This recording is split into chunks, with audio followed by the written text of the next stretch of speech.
Good morning guys. आज हम बीजगणित में सूत्र के द्वारा द्विघात समीकरण को हल करना सीखेंगे। चलिए शुरू करते हैं। श्रीधराचार्य के द्वारा प्रतिपादित सूत्र भी हम द्विघात समीकरण को हल कर सकते हैं।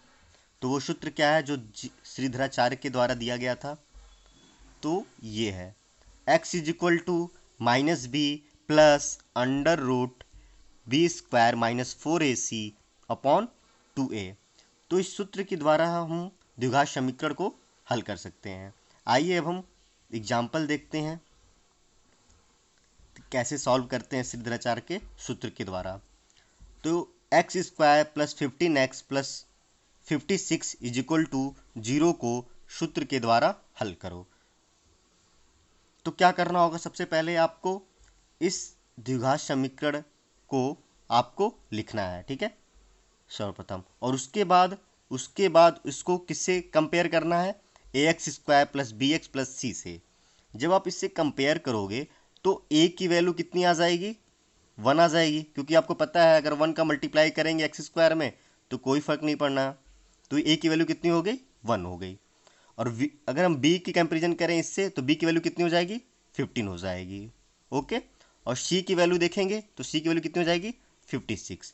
तो हमें यहाँ से a की वैल्यू, b की वैल्यू और c की वैल्यू तीनों आ गई। a की वैल्यू 1 हो गई, b की वैल्यू 15 आ गई, c की वैल्यू 56 आ गई। अब हम क्या करेंगे? a, b और c की वैल्यू को इस श्रीधराचार्य के सूत्र में हम पुट कर देंगे वैल्यू को। तो सूत्र क्या है हमारा? x equal to minus b plus minus under root b square minus 4ac upon 2a। तो v की वैल्यू कितनी थी? 15 है। इस v की वैल्यू को मैंने पुट कर दिया, कितना? 15 यहाँ पे, ठीक है। यहाँ माइनस था यहाँ पे, तो हमने क्या लगा दिया यहाँ पे? माइनस। तो कितना हो गया? -15। यहाँ पे क्या? प्लस माइनस को लिख दिया, फिर मैंने अंडर रूट लगा दिया यहाँ पे। अभी कितना हो गया? फिर v की वैल्यू पुट करनी है। v की वैल्यू कितनी होगी?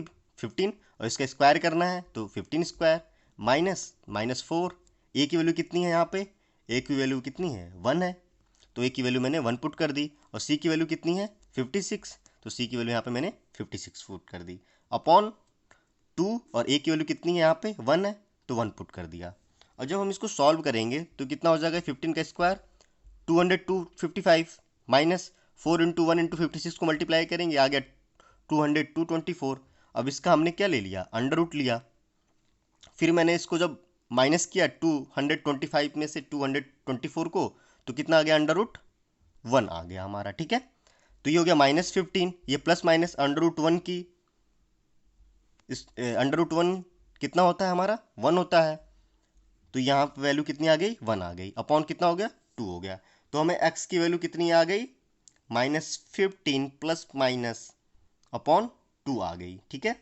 तो आपको एक बारी क्या करना है? पॉजिटिव साइन लेना है और एक बारी आपको निगेटिव साइन लेना है। तो जब हम पॉजिटिव साइन लेते हैं उस x की वैल्यू को, तो क्या आता है? -15 प्लस 1 अपॉन 2। तो -15 में से आप 1 को ऐड करोगे तो -15 प्लस 1 कितना हो जाएगा? -14 हो जाएगा अपॉन कितना हो जाएगा? 2 हो जाएगा। जब 2 से -14 को डिवाइड करोगे तो कितना आ जाएगा? -7 आ जाना है। अब हम लेते हैं निगेटिव साइन। जब हम निगेटिव साइन लेते हैं तो क्या हो जाएगा? -15 -1 अपॉन 2 हो जाना है। तो -15 -1 कितना हो जाएगा? -16 अपॉन 2। तो 2 को -16 से डिवाइड करेंगे, कितना आ जाएगा? -8। यानी कि आपको x की वैल्यू एक -7 आ गई और एक x की वैल्यू क्या आ गई? -8। वैल्यू 2 क्यों आई? क्योंकि ये द्विघात समीकरण है। आपको पता है द्विघात समीकरण के कितने मान प्राप्त होते हैं? 2 मान प्राप्त होते हैं। ओके। अब हम देखते हैं कि द्विघात समीकरण को कैसे बनाएंगे इन मूलों को द्वारा। अगर हमें मूल दिया हो तो द्विघात समीकरण बनाना हो तो हम कैसे बनाते हैं? तो हमारे पास एक फॉर्मूला होता है उसके लिए, एक्स स्क्वायर माइनस मूलों का योगफल इंटू एक्स प्लस मूलों का गुणनफल इज इक्वल टू 0। तो इस फार्मूला के द्वारा हम, अगर हमें मूल ज्ञात हो तो हम क्या कर सकते हैं? द्विघात समीकरण बना सकते हैं। आइए अब हम देखते हैं एक एग्जाम्पल इस पे। सपोज हमें एक क्वेश्चन दे रखा है, एक द्विघात समीकरण बनाइए जिनके मूल 4 प्लस अंडर रूट 5 और एक दे रखा है 4 अंडर रूट -5। ओके। तो आपको पता है इनको क्या करना है, मूलों का योगफल पहले हमें ज्ञात करना है फॉर्मूले में। जब मूलों का योगफल हमें ज्ञात होगा और मूलों का गुणनफल ज्ञात होगा तभी तो हम इस फॉर्मूले में हम रख पाएंगे, इनकी वैल्यू को पुट कर पाएंगे। तो हम सबसे पहले ज्ञात करते हैं मूलों का योगफल। तो आपको क्या करना है, जो जो मूल हमें दिए गए हैं उनको उनको क्या करना है, ऐड कर लेना है। ये दो दिए गए, इनको ऐड कर लिया, 4 plus under root 5 plus 4 minus under root 5। तो ये प्लस 5 और माइनस अंडर रूट 5 ये क्या हो जाना है, कैंसिल आउट हो जाना है। तो बस 4 प्लस 4 ही बचना है, तो कितना आ जाएगा, 8 आ जानी है वैल्यू। ओके, ये मिल गया हमें मूलों का योगफल, 8 आ गया। अब हमें मूलों का गुणनफल ज्ञात करना है। तो मूलों का गुणनफल ज्ञात करना है तो क्या करेंगे, दोनों मूल को क्या करेंगे, हम मल्टीप्लाई कर देंगे। तो एक है 4 प्लस अंडर रूट 5 और एक है 4 माइनस अंडर रूट 5। तो इन दोनों को हम, आप देखते हो इसमें एक वर्गांतर का सूत्र लगेगा, एक फार्मूला लगेगा वर्गांतर वाला। तो इस 4 को मैंने ए एज्यूम कर लिया और इस अंडर रूट 5 को मैंने बी एज्यूम कर लिया। इस 4 को भी ए एज्यूम करोगे, इस अंडर रूट 5 को भी बी को, तो फार्मूला क्या बन जाएगा, ए प्लस बी इंटू ए माइनस बी। सूत्र क्या होता है, ए प्लस बी इंटू ए माइनस बी का, ए स्क्वायर माइनस बी स्क्वायर, यही तो होता है। ए की वैल्यू क्या थी यहाँ पे, 4 थी, तो मैंने 4 पुट कर दी। बी की वैल्यू क्या थी, अंडर रूट 5, तो बी की वैल्यू मैंने क्या पुट कर दी, अंडर रूट 5। इन दोनों का स्क्वायर कर दिया, 4 का स्क्वायर और माइनस अंडर रूट 5 का स्क्वायर। तो 4 का स्क्वायर करने पे कितना आ जाना है, 16 आ जाना है, और अंडर रूट 5 का स्क्वायर करने पे 5 आ जाना है। तो 16 माइनस 5 कितनी वैल्यू आ जाएगी, 11। अब आपको क्या करना है, आपके पास दो वैल्यू प्राप्त हो गई, कौन कौन सी, एक तो आपको मिल गई मूलों का गुणनफल की वैल्यू, और एक आपको क्या मिल गई, एक आपको मिल गई मूलों का योगफल मिल गया। तो आपको क्या करना है, इस सूत्र में क्या करना है, इसकी वैल्यू मूलों का योगफल और मूलों को गुणनफल की वैल्यू क्या कर देनी है, पुट कर देनी है। तो हमें क्या मिल जाएगा, द्विघात समीकरण मिल जाना है। तो मैंने पुट किया वैल्यू, तो एक तो फॉर्मूला क्या था, एक्स स्क्वायर, तो एक्स स्क्वायर हो गया, माइनस मूलों का योगफल इंटू एक्स, योगफल कितना आया, 8 आया, तो 8 पुट कर दिया एक्स, और प्लस मूलों का गुणनफल कितना आया, 11, इसको पुट किया। तो हमारा क्या बन गया, एक द्विघात समीकरण बन गया, x square minus 8x plus 11 is equal to 0। यानी कि हम मूलों के द्वारा भी द्विघात समीकरण को बना सकते हैं। चलिए कुछ फॉर्मूलाज देखते हैं, दो फॉर्मूला है हमारे पास। माना हमें द्विघात समीकरण के दो मान या दो मूल दिए हुए हैं, एक दिया हुआ है अल्फा और एक बीटा।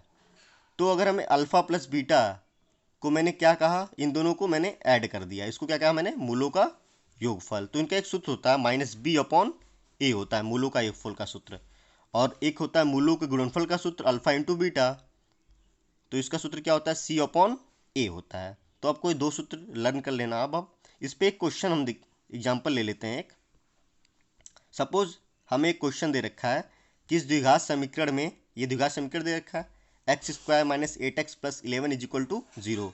तो हमें क्या क्या मान ज्ञात करना है, एक मूलों का योगफल ज्ञात करना और एक मूलों का गुणनफल। आपको पता है मूलों का योगफल का सूत्र क्या होता है, माइनस बी अपॉन ए होता है, और मूलों का गुणनफल का सूत्र क्या होता है, सी अपॉन ए होता है। तो सबसे पहले आपको ए की वैल्यू चाहिए, बी की वैल्यू चाहिए और सी की वैल्यू चाहिए, इनका मान ज्ञात करने के लिए। तो आपको कंपैरिजन करना है किससे, a x square plus b x plus c से। तो जब आप इससे कंपेयर करोगे दोनों इक्वेशन को, तो ए की वैल्यू आ जाएगी, ए की वैल्यू कितनी आ जाएगी, 1 आ जानी है ए की वैल्यू, और बी की वैल्यू कितनी आ जाएगी, ए माइनस 8, सी की वैल्यू कितनी आ जानी, 11। तो यहाँ से आपको ए की वैल्यू आ गई, बी की वैल्यू आ गई और सी की वैल्यू आ गई। तो आपको क्या करना है, बस वैल्यू पुट कर देना उस फॉर्मूले में। तो मूलों के योगफल का सूत्र क्या था हमारे पास, माइनस बी अपॉन ए था, बी की वैल्यू कितनी है, माइनस 8 है, तो माइनस माइनस 8 माइनस माइनस क्या हो जाएगा, प्लस 8 हो जाएगा, अपॉन 1। तो 1 से डिवाइड करोगे 8 को तो 8 ही आना है। ये हो गया हमारा मूलों का योगफल। अब हमें क्या निकालना है, मूलों का गुणनफल। मूलों का गुणनफल का सूत्र क्या होता है, alpha into beta is equal to c upon a होता है। सी की वैल्यू कितनी है, सी की वैल्यू 11 है, 11 पुट कर दिया मैंने, और ए की वैल्यू कितनी है, 1 है, तो 11 अपॉन 1 की वैल्यू कितनी हो गई, 11। इससे हमारी दो वैल्यू आ गई, मूलों का योगफल और मूलों का गुणनफल सूत्र के द्वारा।